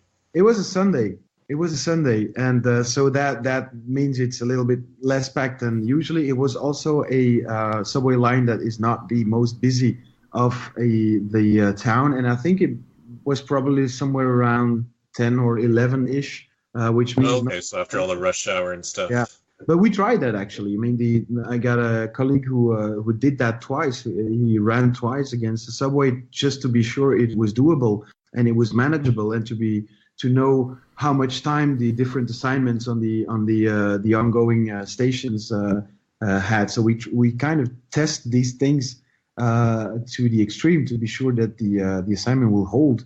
Same thing with the elevator challenge this year.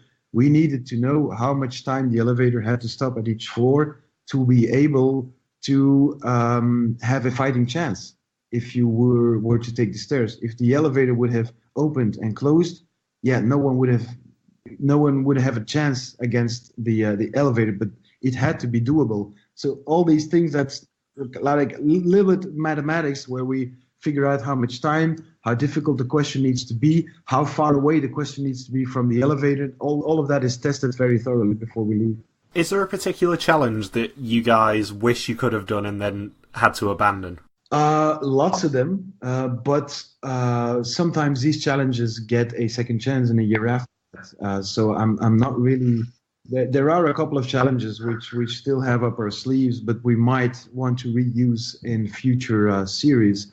So that happens, and basically most of the time it happens because we cannot find the right location or we do not get issued the right permits, which happens a lot of the time. And you need to be able to cope with that and then to have other assignments ready to replace them. Yeah, the assignments are, especially this year, as you said, you've tailored them to Mexico so much. Is that a strategy that you want to continue with, trying to find the national stereotypes and then play on them with like the Mexican standoff and the Day of the Dead and... Not so.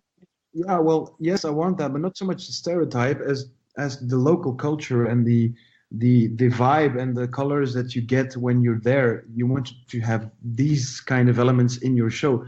Oftentimes that goes along with some cliches and some stereotypes like piñatas, but piñatas are genuinely everywhere when you're in Mexico. There are mariachis, you see and you hear a lot of them. So that's not, it's just how the country is. You want to show off how the country is, and the local culture works as an inspiring as a source of inspiration.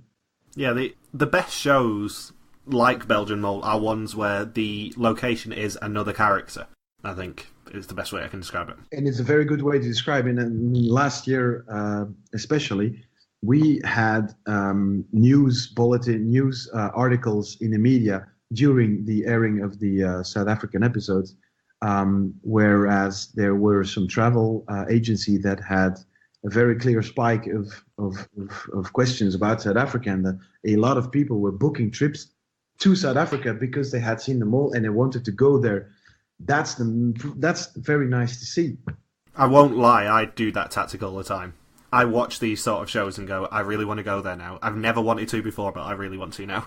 Why do people watch the Tour de France on television? It's because of the cycling, yes, but also because you're in the south of France and you get to see little villages. Why do you watch game shows that happen in particular countries? Because it might inspire you to go there. It's a travel show as well. That's a very nice thing, especially for people who like to travel like me. I get inspired all the time when I see on TV. Is there any one location you want to go to genuinely outside of the show that you haven't been to? Yeah, like pretty much every country I haven't been to. I'm not really picky on that, but there's a couple of countries that I would like to visit. Iceland being one of them. Iran being the second, but that might just become a little bit difficult. And then New Zealand is something I'm very curious about. But that's like from Belgium, from the UK, it's like 24 hours of flight. So that's not an easy undertaking. But those are countries. Brazil is another one. You know, whatever, as long as it's not Belgium or France or the countries that I visit often, I'm very, very happy to be going and see the world and explore the world. I'm going to Sochi in Russia to watch one of the Belgium games of the upcoming World Cup. I'm excited. I haven't been to Russia ever, and I'm excited to discover it. Yeah, I briefly went to Russia a couple of years ago because I went on a cruise. Yeah. And St. Petersburg was really beautiful. Annoyingly, because of the visa thing, we weren't really allowed to go out on our own that much. We had to go on a guided tour, but it was a really pretty place. I mean, I'm going to Beijing in October as start of another cruise, which I'm really excited for. Beijing is. I was there last summer. It's enthralling and it's very overwhelming, but it's an incredible place to have seen. Really. Yeah, I'm really excited for it because that's basically all I work for, is the whole travel aspect and the touring and exploring. I understand you 100%. In fact, right next to me is a scratch-off map of the world. Is it? Yeah, it genuinely is. How much to scratch off? Not enough is the honest answer. A lot of the Northern Hemisphere. Well, that's the only right answer, not enough. I don't think China would be very suitable as a mole country because it's very strict as to what tape. So we've looked into it because we look into every country, but China, I think, won't be happening, which is a shame because I've seen it pretty extensively now, and I love it absolutely. I think Russia's another one. Dutch Mole talked about going to Russia a few years ago and had to change it at the last moment with the whole annexing of the Crimea thing. Yeah. But I'm not sure Russia would really work as a filming location for the entire season. I know they did it for an episode, but... Maybe, yeah. November, December, I imagine, probably wouldn't be the best weather there either. Probably as well. No, that's a very good point. But we are now very close to deciding on the next location, and it's the one I'm probably the most excited about from the last 5 years that we've been 4 years that we've been shooting. The one we're going next, which of course I cannot tell you yet, is the one I'm most excited about. If it goes through, we're not sure. We haven't decided, but how many countries is it down to? In the end, it's usually right now it's 2. We're back to we're down to the last 2, and it's just a matter of climate, cost, and local production facilities. You need to have a very, very patient and competent local crew that will help you in your crazy questions you will be hammering them with all day long. And I guess the ability to be able to move around as well. Yes, as well. You need to be able to move around quite quickly. Even in Mexico, all of the 3 countries we've visited, we've only seen a fraction of them because we just cannot afford to do huge distances for the reasons I was explaining earlier. So you're limited somewhat, but even then you need to have a good road or rail network that will allow you to go from point A to point B, and then afterwards good cars to be able to do that, and a good truck that won't break down and stuff like that. And I guess there's the consideration of sponsored vehicles as well, because you guys have BMW, so you have to be able to get enough of those around. Yeah, that's not really in the deal actually, because a lot of people think that we have imagined the first assignment of the South Africa season where all BMW 7 Series were aligned around a plane. The assignment existed, and then someone told us, that's a good assignment. You don't have any car sponsors. The year before that in Argentina, they were just rental cars. Why not go see some brands, some car manufacturers, and tell them, look, we have that. And of course, there's a lot of shots of people in cars. Are you interested in providing vehicles? And BMW was one of the first we contacted, and they were very enthusiastic, and they have been great for the last 2 seasons in providing us with cars that never break down. It's a big issue, and that are roomy enough to be to accommodate 5 adults and GoPro cameras and the whatnot in their luggage and a whole lot of other things. They don't break down despite Lloyd leaving the handbrake on. No. That was a car we just had for 1 day. No, they don't break down. They might get scratched. They do because it's an epic adventure that lasts for a month. But the people at BMW know that, of course, and they know that's part of the game. That's the risk they take. I just love the behind-the-scenes stuff, like the accidental scene of Lloyd leaving the handbrake on. That makes the show for me more than anything, because it's just so real. It does feel like a family adventure that we're just sort of sneaking along on and keeping an eye on. It's human behavior. You make little mistakes like that are, to me, hilarious, which is one of the main reasons I love going with people that are not familiar with camera crews and shooting sets and people that are just behaving normally and doing sometimes stupid things, but also reacting very naturally on everything they see. I think that's much more interesting than to have people that are celebrities or actors or sports people and that know cameras and that they know the ins and outs of it. And little scenes like that is what make me happy when I watch a show as well.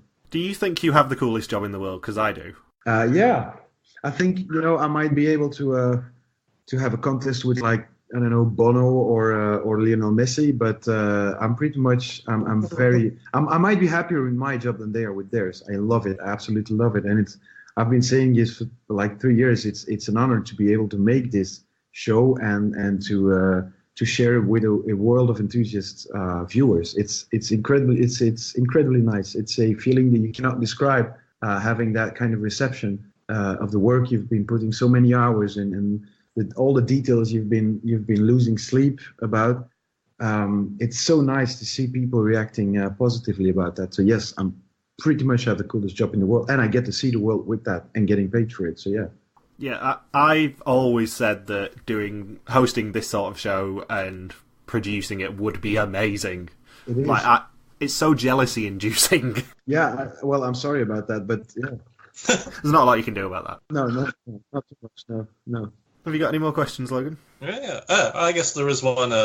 Out of the contestants from the past couple seasons, and I guess the ones that you've eliminated this season, are there any that you wish had been a mole in a previous season, or you think would work as a really good mole? There are always some characters that would have been great moles, but I am always very happy that they were not, because they carry a lot of suspicion with them. Like Bruno in the Argentina season would have been a fantastic mole, but everyone was suspicious of him, and when he exited the show in the 6th episode, it was like a little bombshell here in Belgium. So I like to have these candidates on the trip, but as candidates, because I know that they will take a lot of suspicion on them, which is good for the show. Is there any particular characteristic you look for when you're casting the moles? Because I'm assuming they're cast from the regular contestant pool.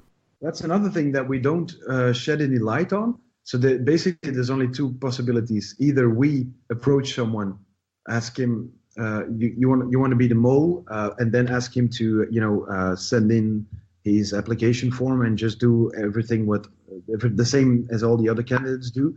The other possibility being that we look into our short list and see who would be able to fit the role. So basically, it's one of these two, and the two are possible, and we never say how we do it, but those are the two only possibilities. And then afterwards, what does a good mole have to be? It has to be someone who's ready to have to put on a mask for 23 hours a day, because you cannot, at not one single moment, can you take that mask off during the whole shooting of the series, except with the daily briefings, which are very short. There is no way you can talk really freely with the others, and the 9 others can do that. And I think that's a very difficult thing to put up with.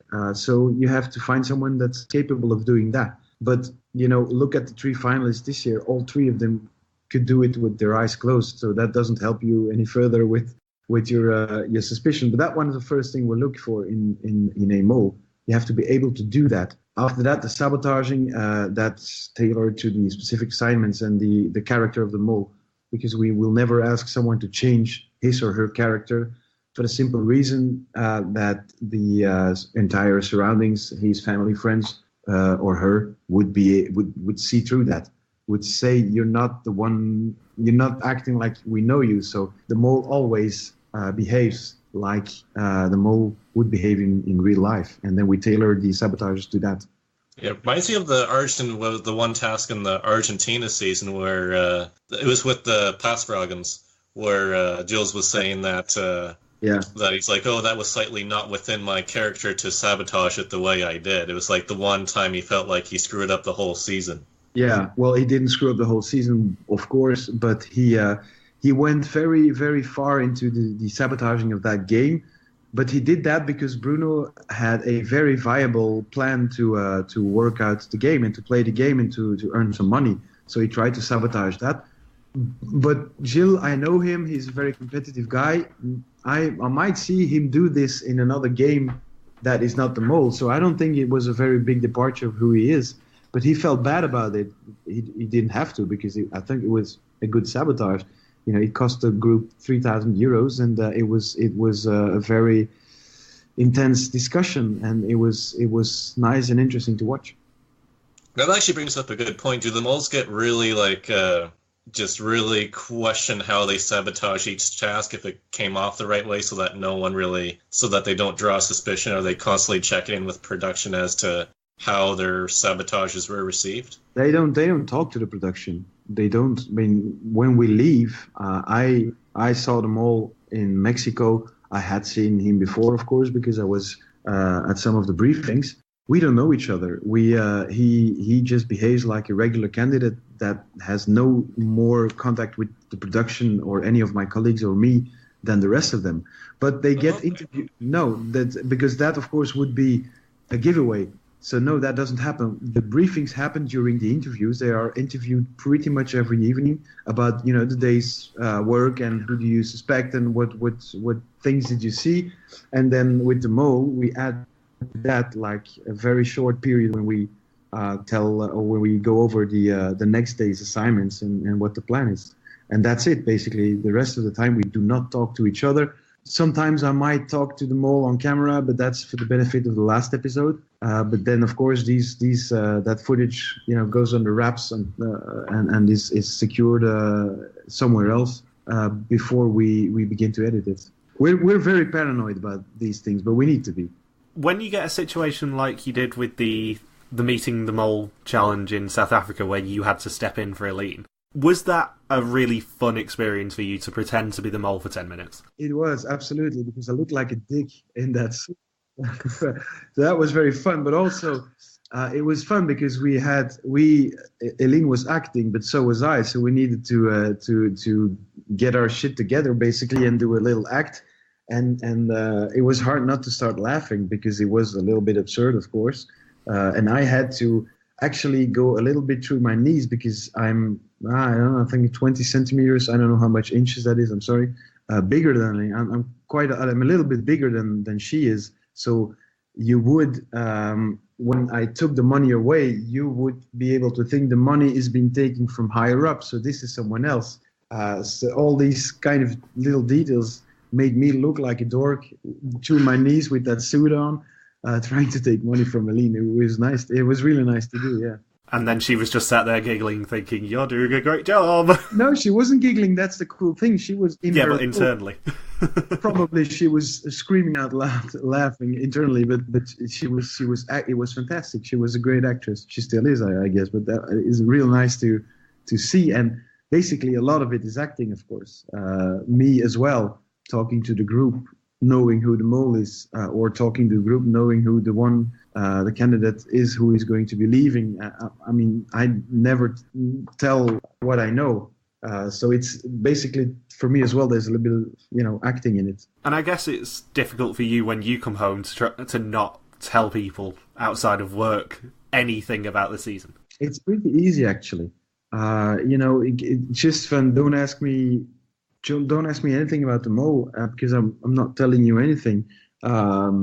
My girlfriend never knew who the mole was. Never know. She just knows where we leave to, what country we go to. But other than that, we don't tell anyone anything. The rest of the crew as well. They don't then tell anyone anything at home. It remains a secret up until after we're back. Does she ever try and guess? Yes, no, she played the game.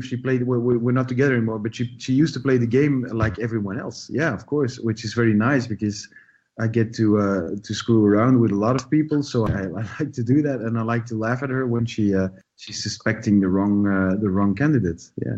I don't know what it is about Belgian Mole, but it attracts loads of people who get really wrong suspicions, and I'm including myself in that. Well, I don't know how that is either. Maybe we're very, very good at editing, or maybe the candidates are very good at doing suspicious stuff. Yeah, I will be gobsmacked if it isn't Baha, basically, given that he's the only one I've not put points on this week, or all season. Well, yeah, I'm not commenting on that. I know.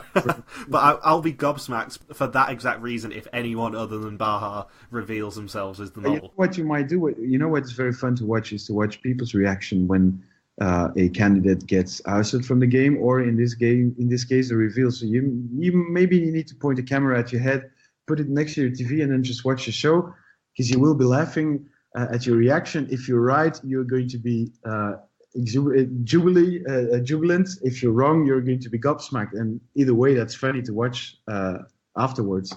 I mean, I like to see people's reaction when we reveal things. Yeah, the previous 2 years I've watched it on my lunch break at work, so I may look like a dick at work if I do that, but this season I've been watching it at home, so I could probably arrange that happening. Keep it in mind. I just love this show, I genuinely do. Well, that's nice. It's really nice to hear. I'm very serious. It's a very nice thing to hear, and I can hear that you really do love it. It's an authentic enthusiasm about it, and I appreciate that.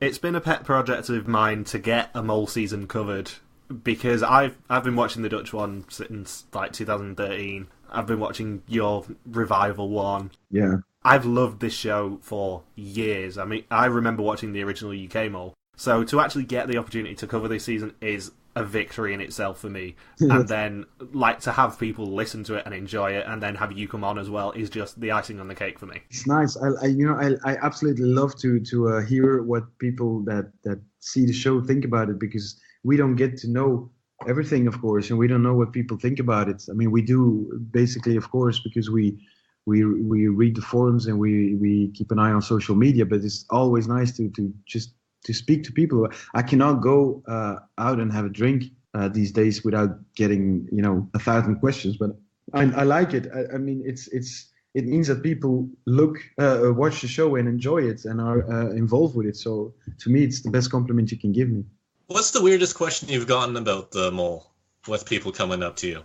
Oh, that's a good question. I think that maybe the most idiotic one was one. It wasn't really a question. It was like an accusation that we left Belgium with 10 people, and then in episode 7 we decided who the mole is, and we did a reshoot with them of possible sabotages during the past 2 weeks.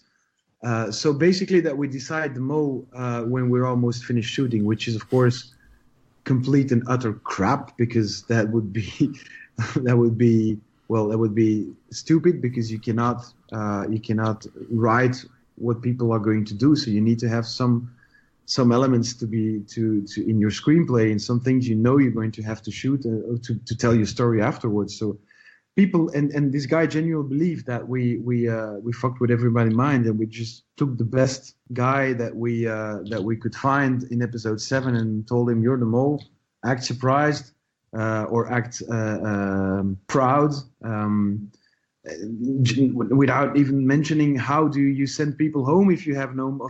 So it was so out there, but the guy was convinced, and I have not convinced him that this is crap. But that's probably the most bizarre thing I've ever been hearing.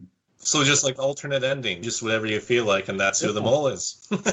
Why in the hell would we do that? Because these people will talk afterwards. If you do that, your secret's not going to be kept for very long. I can assure you that. So no way in hell. We leave with one mole. We never take. I mean, these test results are kept. And are kept, they're locked away, and we have to be able to prove at each elimination round, this time he or she was the worst, or he or she was the slowest, which is why they exited the game. It's about a lot of money, and if anyone's really pissed off about it and tries to pry out answers, then you have to be ready for it. You have to be fair. You have to, to play by the rules. So that's what we do. In the American version, they had an instant where one contestant got so paranoid about and really deep into trying to figure out who the mole was that he genuinely believed that there might be 2 moles within the game. He did not last very long. No, I guess so. No. And while that is something that you could, play around with, because it's not against the rules, having no mole until the 7th episode is like, it's absurd. I mean, I don't know why I'm even still speaking about that, because it's just so out there. I'm guessing at the reunion you will reveal who got the equal lowest score in the first test. Yes, you're guessing correctly. Out of interest, what would happen if the mole fell ill or injured themselves? We're insured. So the season would just be cancelled, basically. Yeah, basically yes, because you have to have a mole that is prepped, that you cannot just find another person. So no, we're very heavily insured with that, and the mole and I are super insured. If one of us, falls ill or gets injured, then it's pretty much cancelled. It depends. I mean, if I have the flu, I guess we could work something out. But if someone breaks his back, then it's pretty much finished. Or if the mole's parents die, I don't know. I'm just making this up. Then I guess the season is finished. Yeah. And rightly so. Thankfully, it has never happened that I know of that no. anyone's got injured or anything. The closest we've come is there was someone who had to quit via injury in one of the Dutch seasons, but thankfully she wasn't the mole. Yeah, I mean, and I'm holding on to wood to that never would happen. Yeah. They've had the mole in the very first American season they did a long time ago. The mole ended up fainting during one of the tasks, and people thought that she just did it on purpose, but no, she genuinely fainted. Well, okay, but if you could spin it around and have a story to tell about it, and make it a plot line, like did the mole faint on purpose or what? Then Would that be a question on the quiz? No, because there's no way of knowing that. But in the first season, Thibaut actually fainted when they were hung up on the bridge, and everyone thought I was very suspicious. Yeah. So these things happen, and then you need to be able to react to it very swiftly and to try to make an interesting turn of events out of it. So yeah. One final question. Is there anything you can tell us about the finale or the reunion? Well, the reunion we're shooting tomorrow, but we've been watching the bits that we've been editing to show the contestants, and they are really, really nice and fun to watch. And I think it's a daring thing to say, but I think it will be the best 9th episode of the 3 series.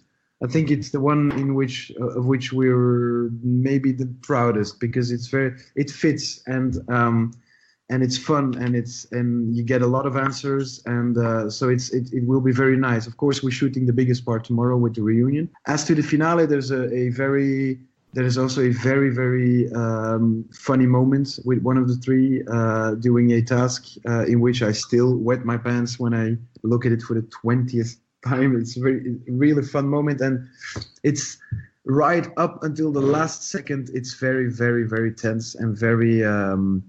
Of course, once we announce the winner, well, he's not the mole, but then there's 2 suspects left, and I think a lot of people will be torn between these 2, and so the tension will be with us right up to the last second, and that's something I'm very proud of. Was it a close final test? I cannot really comment without giving away too much, no. So, but all of that, I think that we will be explaining in the last episode. So you will get these answers, but you just have to have a little more patience. I don't do patience. So yeah, I don't do either, but I know everything, so I'm fine. But watch it and try not to get spoiled. Try not to go on my Instagram or anything. Yeah, I was gonna mention that. I completely forgot that you guys were airing last Sunday night and went on Instagram. The very first post was you with "The mole is a man." I'm like, for fuck's sake. Yeah, and I'm very unapologetic about it, because it's like a football game. Once it's played and it's out there, you're not gonna wait to announce the World Cup winner. It's especially ironic given that the main Facebook group that we admin for The Amazing Race has the rule that as soon as it's aired, it's not a spoiler. And I'm sat there just going, for God's sake, I've just got spoiled and I can't even complain about it. I know, so that might happen again if you're not careful. I will be avoiding Instagram. Yes, do say. So the perils of following you. Yes, I know. I'm sorry about that. Well, no, I'm not. But we try. I know it's hard for you guys, but here in Belgium, we try to get people to watch it at the time it's aired, because it's, of course, a program that you should be watching live and in company and discussing it. And so to us, there's no point of watching it the day after, because all the newspaper will have spoiled, of course, everything which has happened. So we think of it as a Champions League football game. Once it's out there, once the result is known, there is no point shutting up about it. I completely agree with certain shows over here, especially Hunted. Hunted is a great show to watch live and watch on Twitter and see people's reactions. Yeah, of course. That is half of the fun. Of course it is, yeah. To us as well. Once it's airing, we're on Twitter seeing what jokes are being made and what suspicions are being cast, and that's very, very fun to follow. Absolutely. Sometimes because you see people getting so near to the truth without knowing it often. But being spot on with their theories, or we have Café de Mol afterwards, in which they discuss what just has happened. There have been instances when, guests or tweets that were featured on the show have been spot on, and that's a very special moment for us. But I'm glad that they were there, because that's the point. Yeah, it proves a point. Are the tweets on Café de Mol deliberately picked? As in, sometimes you deliberately just sneak one in that's spot on just to sort of wink, wink, nudge, nudge. No, because genuinely, it's another. The people that make Café de Mol have nothing to do with us. They don't know anything more than you and well, not than me, but they are just regular viewers, and because that's the spirit in which the show should be made. But even so, we do not give them any input beforehand, or we do not tell them what tweets to use or not to use. And sometimes it's complete and utter rubbish most of the time. Sometimes it's spot on, and you know that's. I'm glad it is, because you need to be able to figure it out. So I'm glad that they found some correct theories and some correct suspicions. So you're not going to be drawing attention to the correct tweets on the reunion? No. I don't think. No. That would be weird to have a Twitter wall. Also, we have a lot of other things to show and to tell, so we won't have time to go into social media at the reunion show. Is there a particular reason why none of the contestants are on Twitter? Is that they're told not to be, or? Of course, yeah. Yeah, I thought as much. No, of course, their social media are being shut down. Well, not shut down, but they are closed, so you cannot easily follow them, or mainly through the shooting period. Because a while back in Holland, someone had figured out the social media behavior of the candidates, and they had said, well, there are only 3 that have been silent for 3 weeks. All the other ones have begun tweeting again after 2 days or 5 days or 7 days, and he managed to predict correctly the finalists based just solely upon that. So that's a danger in that we're trying to avoid by closing all of their accounts, not taking them over, but, making them shut so that they are private accounts. Yeah, making them stay silent, basically. Yes, absolutely. But it sounds a lot harder than this. To most of these contestants, it's a badge of honor to be silent about it. They absolutely love it. So in other words, Gilles demands your silence. Gilles demands your silence. He does that all the time. I mean, yeah. Well, I ask politely. That sounds better than demanding. Yeah. That's actually interesting, because with a lot of the American reality shows, they like there's contestants who create Twitter accounts or Facebook pages just because they're on these shows, and producers encourage the fans to have a direct line to all the contestants while it's airing. So it's interesting that you guys choose to do the exact opposite. It wouldn't work, because you don't want your candidates to have a direct line. We have specific dealings with the press as well, that they are not to approach any candidates as long as they're in the game, and that any contacts during the airing period has to go through the press services of the station. I work for the channel, so that's all of that is very heavily looked at. Yeah. Right. I think we have exhausted all of our questions, so we will let you go then. Thanks for your time. Well, thank you. It's been a pleasure to speak to you. Yeah, been a lot of fun. As I said on the recap last week, it's making our fanboy dreams come true. So, well, I'm glad I'm able to make any guy's dream come true. I mean, it's a new thing for me, but it was nice. It was nice to chat to you guys, and we do appreciate that you watch it and that you review it and that you podcast about it. It's real nice. And give everyone our love. We will. Tell whoever the mole is that I hate them for misleading me. I will. I will tell them. I will demand silence and then tell them that Michael hates their guts for invading his life. All right. Victory. All right. Thanks, Gilles. Thanks, you guys. Have a nice time. See you later. Bye-bye. See ya.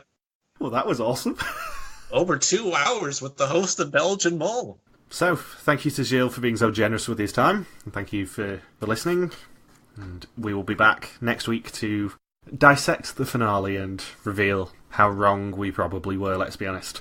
If you've got any questions, feel free to contact us on our Facebook page, Reality TV Warriors, on our Twitter account, RTV Warriors, on our Insta at RTV Warriors as well, or our own Twitter pages, MJ Harmstone for me, and Log Super Quacky for Logan. See you next week. Peace out and just chill till the next flavoring. By the way, Michael, we need to make our official prediction. Got to we do. Throw this in there. Who's the winner? Who's the mole? Who's the final loser? Oh, don't ask me this question because I'm so confused. Hey, I just lost my main suspect since round 1 at Final 4. I'm just trying to think of what subtle hints Gilles may have dropped. I think Peter's the mole, Baja's the winner. Thinking Peter's the mole and Lloyd's the winner. And watch it be Baja's the mole, And Peter's the winner. And Peter's the winner, yeah, just to really confuse us. Yeah. So I keep thinking Lloyd or Baja must be the mole. Then I've had Lloyd initially at the top of my suspect list this morning, and I'm kind of discounted him out just based on some his sabotages were a bit more blatant. So if I had an order of who I thought the mole was, it would be Peter number 1 and Baja number 2, and then Lloyd just not be suspected at all. I just can't shake the backlog clue. Like, I know I'm probably just tunnel-visied and reading into it a bit too much, but I just can't shake the idea that Lloyd might be the mole. Anyway, see you next week.